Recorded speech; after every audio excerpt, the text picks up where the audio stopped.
because she was when she came, she helped us hold a majority in the Congress, and then she went over to the Senate side, and we take great pride and proprietary interest in her leadership there.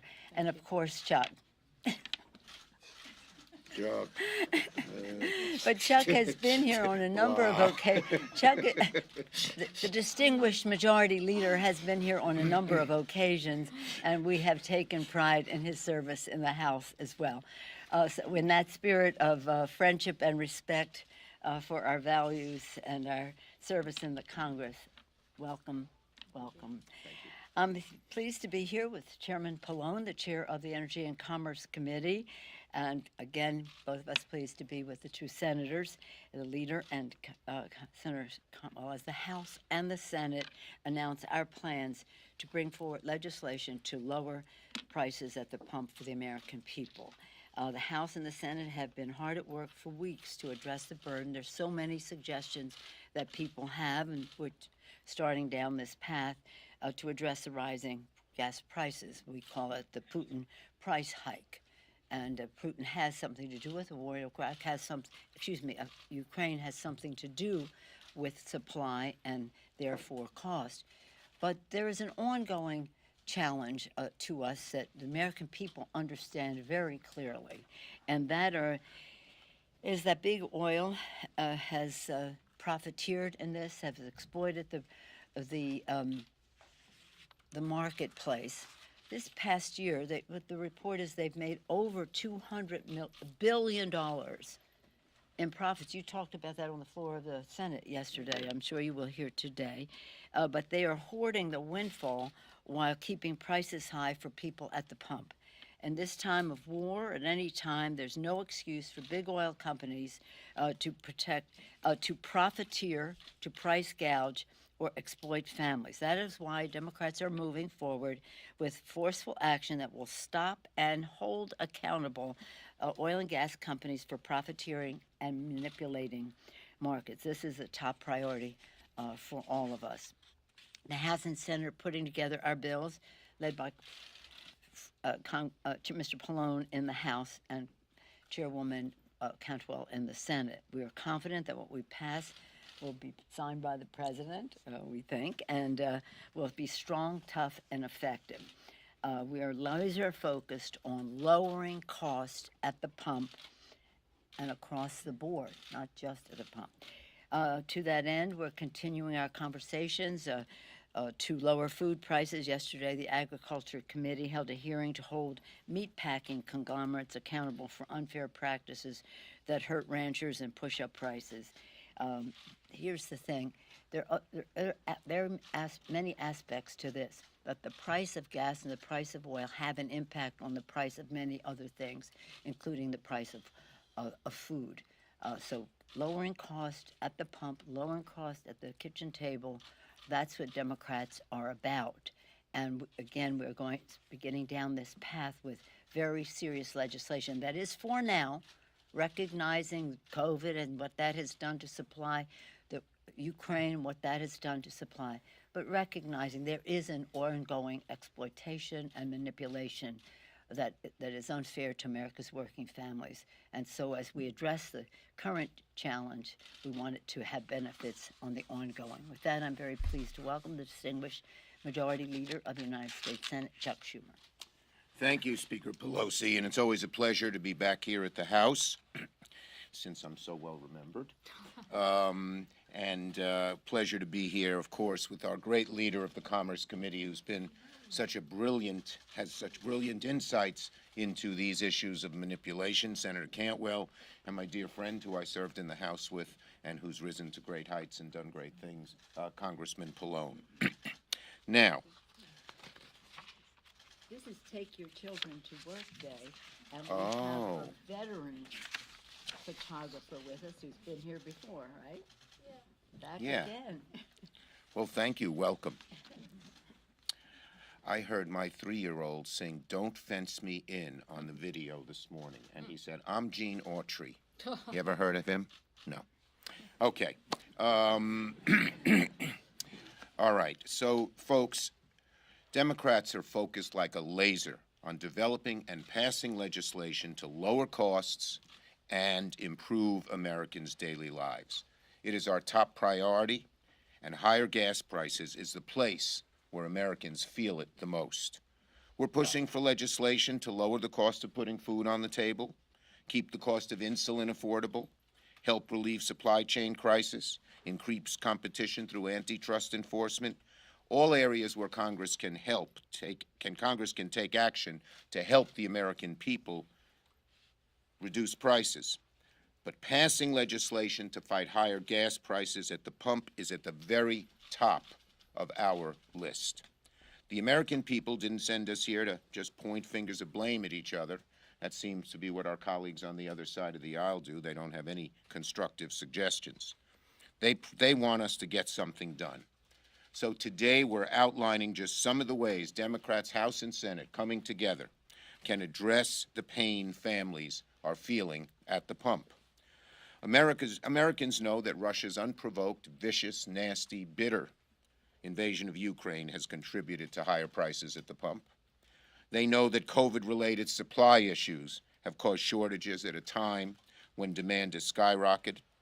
These conditions have put consumers over a barrel and make them vulnerable to market manipulation and price gouging. Big oil companies are using both these issues, price gouging, market manipulation, to cash in. As I've mentioned before, and as Nancy has said, I've been talking about this on the floor, oil companies last year made record profits on these tragedies, almost like vultures. We have the Ukraine tragedy, we have the COVID tragedy, and do they try to make things better? No, they come in and make record profits. And what are they doing with those profits? This is what outrages me. Stock buybacks that don't improve a thing, that don't do anything positive. It makes the CEOs feel very good because they've raised the stock price without doing anything to change how productive the company is, by their terms, by our terms, or by any other terms. That money that went into stock buybacks should be going to reduce prices. And if we had a free market economy, not an oligopoly, not a place where manipulation and gouging could be the norm, we'd find that.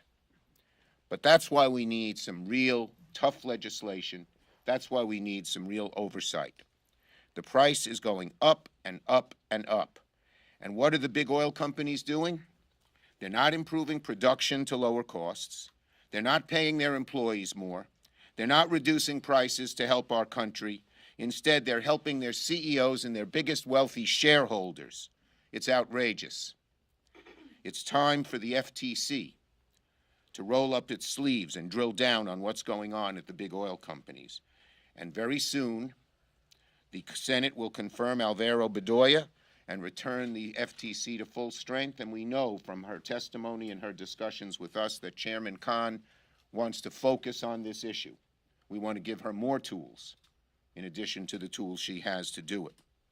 Congress must do more to beef up the FTC's ability to crack down on potential gas price manipulation and price gouging. Senate Commerce Committee Chair Cantwell and Energy and Commerce Chair Pallone are leading the charge to come up with legislation to fight against the bad actors who may be using COVID and Ukraine to jack up prices on consumers and pad their profits. And I plan to put that legislation for a vote on the floor of the Senate. Democrats are taking action to help Americans. Our Republican colleagues only lift a finger, point blame, try to seek political advantage, but get nothing done. But when the bills hit the floor, Republicans will face a dilemma. Which side are they on? Of the consumer and lowering gas prices, or on the side of big oil? We'll soon find out. Democrats are committed to working on this, and we're going to continue working with our House colleagues to bring legislation that can bring prices down across the board. Congressman Pallone. Thank you, Leader Schumer, and our Speaker, Nancy Pelosi, and my colleague, Senator Cantwell, Chairwoman Cantwell. We're here today because big oil is ripping off the American people. And the Energy and Commerce Committee had a hearing just before Easter and Passover with some of the largest oil company executives in the world. And the takeaway was clear, and that is that big oil is choosing to keep production low so that their own profits stay high. And what's happening is American consumers are paying the price while these companies, as Senator Schumer said, just continue to make record profits. So during our hearing, we asked the oil companies to do the right thing and take action to offset the market pressures that have been created by Russia's invasion of the Ukraine. But it was clear that wasn't going to happen. They're going to keep the prices high, artificially high. In fact, I wanted to mention, I don't know if you're supposed to mention, articles from other news publications, but there was an article in the New York Times just a couple days ago that made it absolutely clear that the oil companies simply will not increase production. The production has only increased about 1 or 2%, in the last few months, and it's way down from what it was before the COVID pandemic. And OPEC, of course, the cartel, is working with the oil companies, according to that article, worldwide to keep production low and prices high. So they're just profiteering, if you will, from this international turmoil, which is fueled really by dictators, right? In other words, we always say that we want to move away from fossil fuels if possible in the future because the fossil fuels are controlled by dictators, Putin and so many others around the world. But in the meantime, if we're really going to keep prices, if we're going to lower prices, we have to have more production. So without the oil companies taking action, Congress has to step in, and that's exactly what we're doing. We have legislation that we're working on between the House, between Senator Cantwell's committee and my committee. And, not to get into the specifics, but basically it would give the FTC and the state AGs increased authority, including civil penalty authority, to go after oil companies and retailers that are gouging their customers. And it would cover both wholesale and retail sales. Now, of course, the oil companies said at our hearing, oh, this isn't our fault, this is the retailer's fault. But that's simply garbage because the reality is they set the wholesale price, and that's what the retailers buy in order to sell gas at the pump. So the bottom line is what we're saying today is that we're tired of the corporate greed. We're going to step in.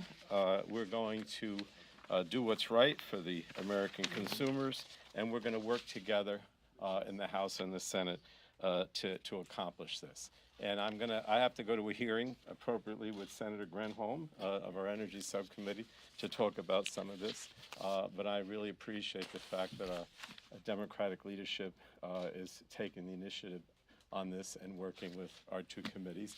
And now I'll bring up Senator Campbell. Thank you. Thanks, Frank.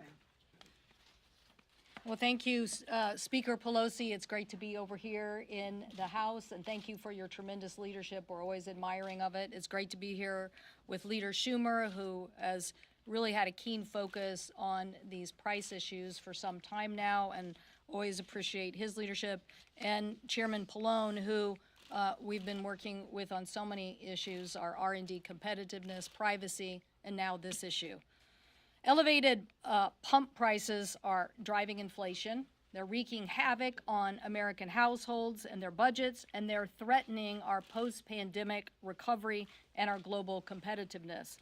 In the state of Washington, many of my constituents are paying $4.50 a gallon, and that means that average Washington drivers will be forced to shell out $750 more to fill up this year than they did in 2021.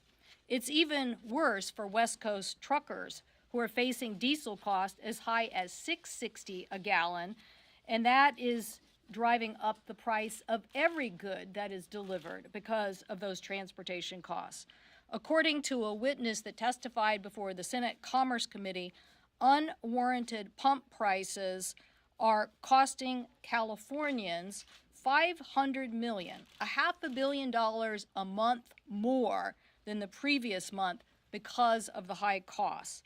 So, in order to make sure that we are focusing on these consumers, we want to do everything we can to make sure that we're protecting them. Right now, we see that consumers are spending that they're cutting back on products and services by 1/3 because of those high costs. But as my colleagues have already said, the soaring oil profits that the oil company has seen is likely to top over $125 billion in profits this year. And so far, they have given $40 billion in stock buybacks to boost shareholders. So not only did oil companies already receive $35 billion in tax breaks for incentives to drill, the Trump tax plan and the Republican 2017 tax bill created a new tax giveaway of $85 billion to oil companies. And what are they spending the money on? As you can see from my colleagues, they talked about the shareholders' issues. They're also spending millions of dollars on lobbyists to block any progress on clean energy or climate policy. This is why we are drafting legislation that will protect consumers and make transportation fuel markets more fair and transparent. Legislation can shine a bright light on the gaping hole in the fuel market that is after the oil is refined, which is driving up prices. We know that energy markets can be manipulated. We saw that after Enron with electricity and natural gas. Congress acted and gave new authority to regulate, to basically oversee those markets. Since that authority went in place in 2007, the overseers, the Federal Energy Regulatory Commission, has seen over $1 billion in fines and penalties against people who have manipulated those markets. We know after the derivative market brought down our whole economy, Congress also gave parallel authority to the Commodities Future Trading Commission to make sure that those future energy markets were also properly policed. Today, they've collected over $4.5 billion in fines. So it's safe to say that shining a bright light on dark energy markets is a very high priority now. We need to make sure that there is a policeman on the beat. And that is why we are working on legislation with our colleagues here in the House to make sure that the FTC has every tool in its capacity to shine that bright light into these dark energy markets.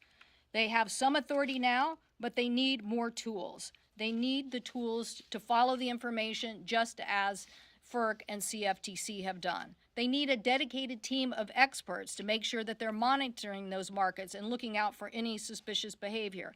And they need fines and penalties that will bring about corrective action.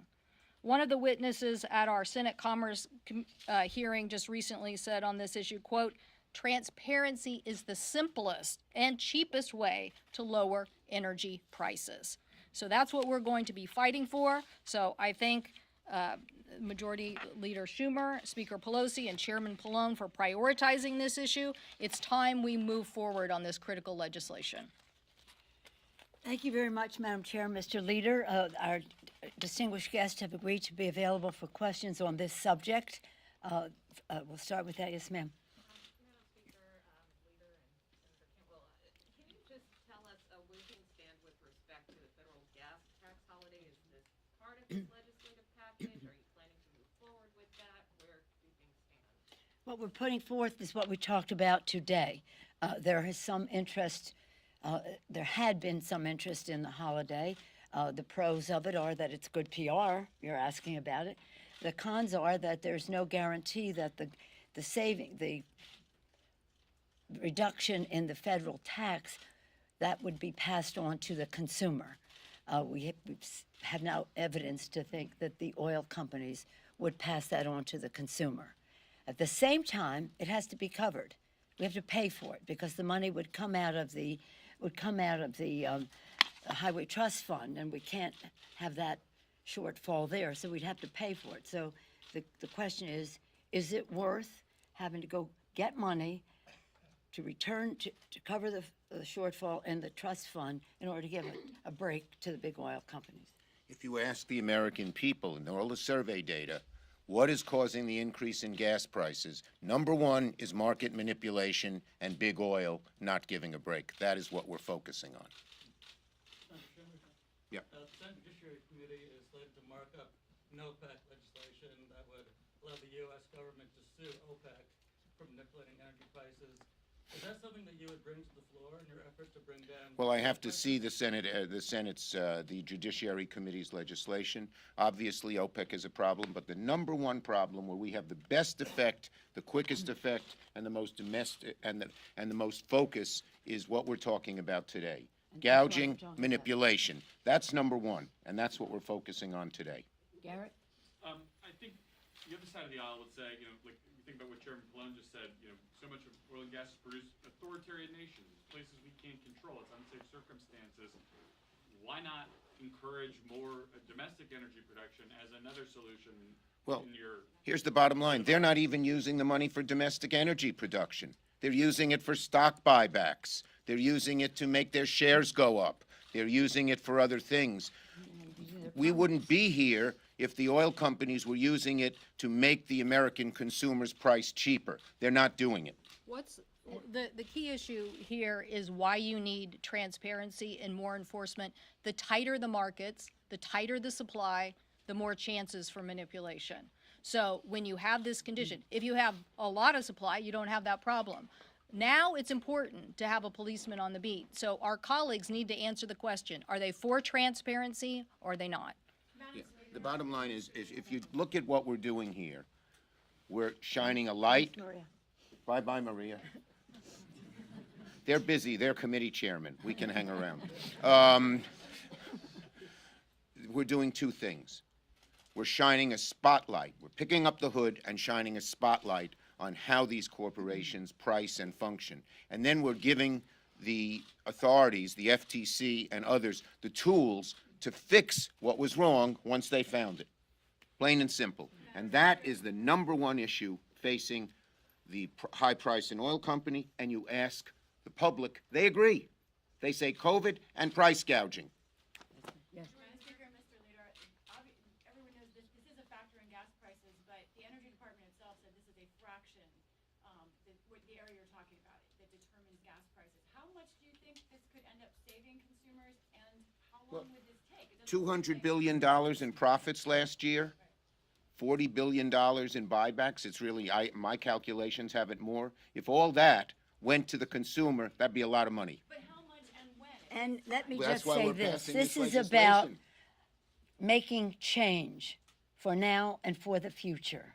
If you want to talk about this, that, or the other tactic that is for the moment, which may or may not even have a benefit, that's not what this is about. This is about looking. Now, I want to tell you, we've been engaged in negotiations with the other side on budget issues for a long time.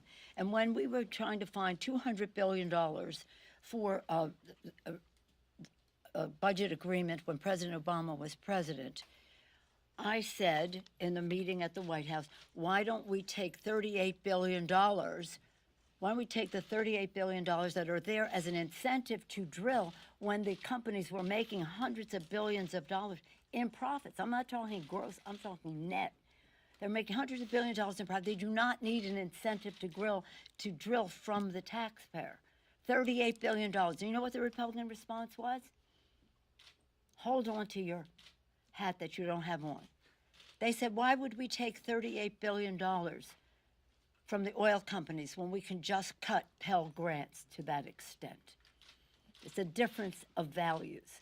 Understand that. And If you look at the giving, the giving of oil, gas, and coal, a huge percentage of the campaign committees, the Republican Senate, maybe the House too, comes from those three industries, and they're immovable.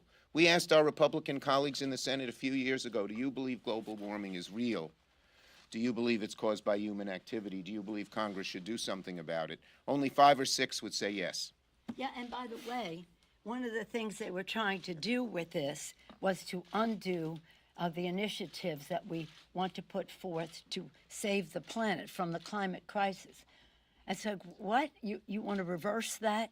And I'll say this, when we have in the Senate and the House legislation to have cleaner government, that the legislation, in that legislation, it shines a bright light on big dark money and says we have to get rid of that.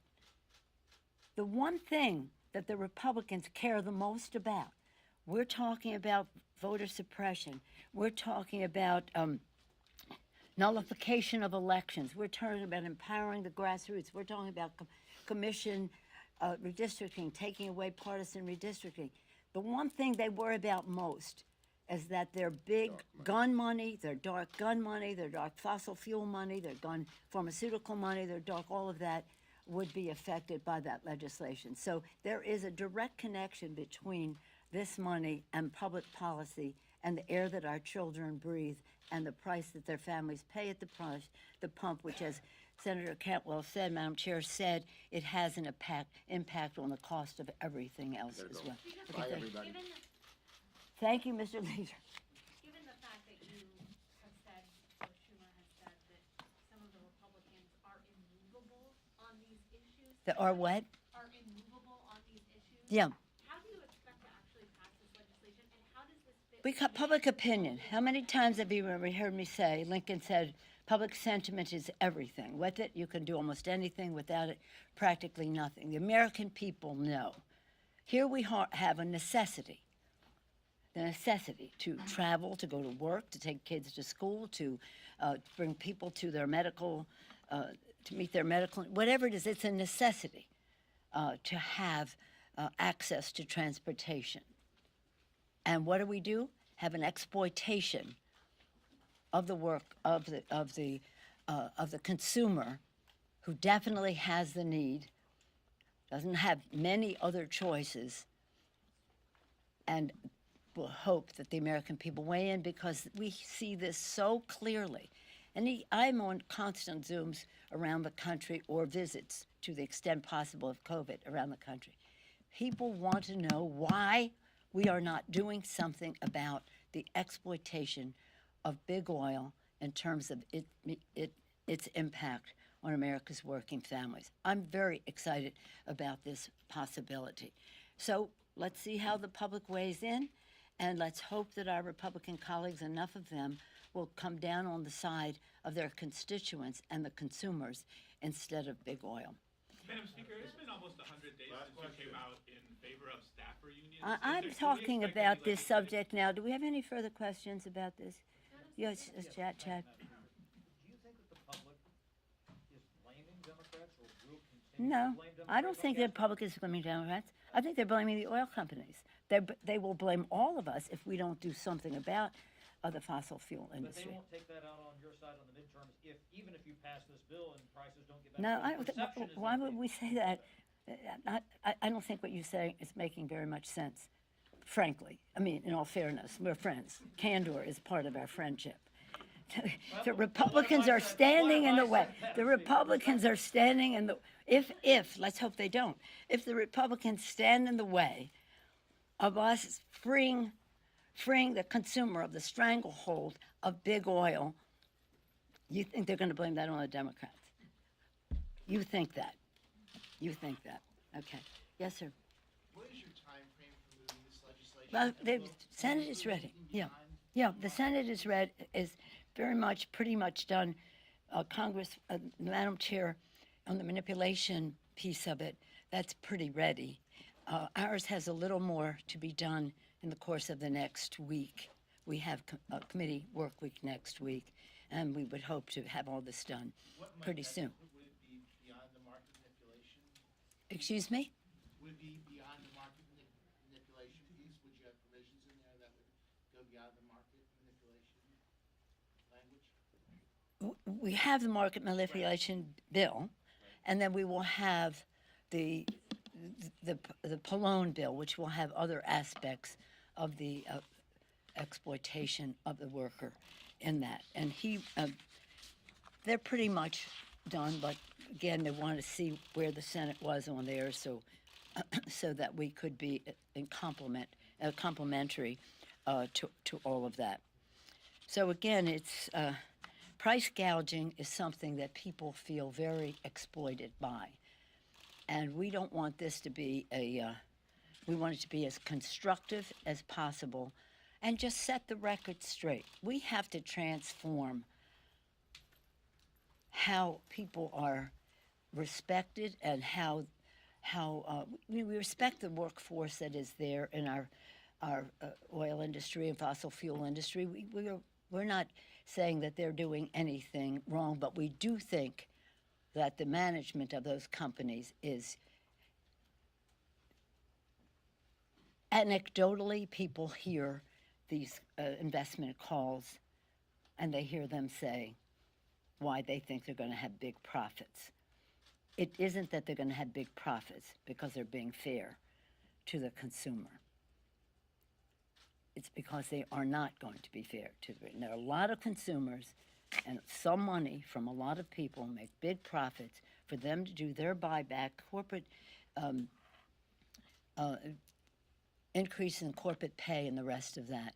It's not just confined to the oil industry. The food industry has some of this as well, and we'll deal with that as our committee is ready, because we're trying to be as careful as possible, as focused as possible to make the biggest difference as possible for that kitchen table, that powerful table in our country. That is where people make their decisions about how much they can spend on food, how they can spend on rent, car payments,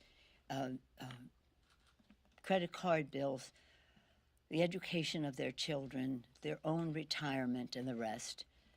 That is the heart of the matter for us. And the price of oil has a very big impact on that place. You had a question about the thing? Yeah, we're working on it. That'll come up soon. Yeah. Is Congressman Levin's resolution, is it going to get any action? Well, it has to be adjusted, and that's what they're working on. It has just a technicality, and Congressman Levin said that there is no technicality. well, I'm telling you that there is, okay? Thank you. And one technicality, you call this a technicality or not, is the bill would be about the House and the Senate. We can only act upon the House. If he doesn't think the Senate is a technicality, then okay, but that is the technicality. Well, welcome to our, where'd he go? He was here as a little boy, now he's gotten tall. There he is. Welcome. Welcome. And any other children to work here today? All of them. I mean, just the press corps. I thought I saw a little girl earlier, but she may have gone into other venues. This may have exhausted her interest here. Welcome, thank you, and nice to see you. Twice as tall as before. That's the way it happens. Thank you all very much. Thank you. Madam Speaker, any comment on the McCarthy audio recordings? The McCarthy recordings?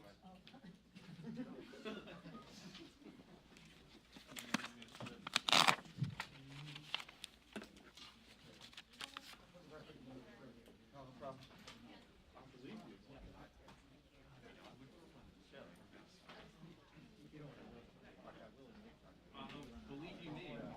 So I already told Greg.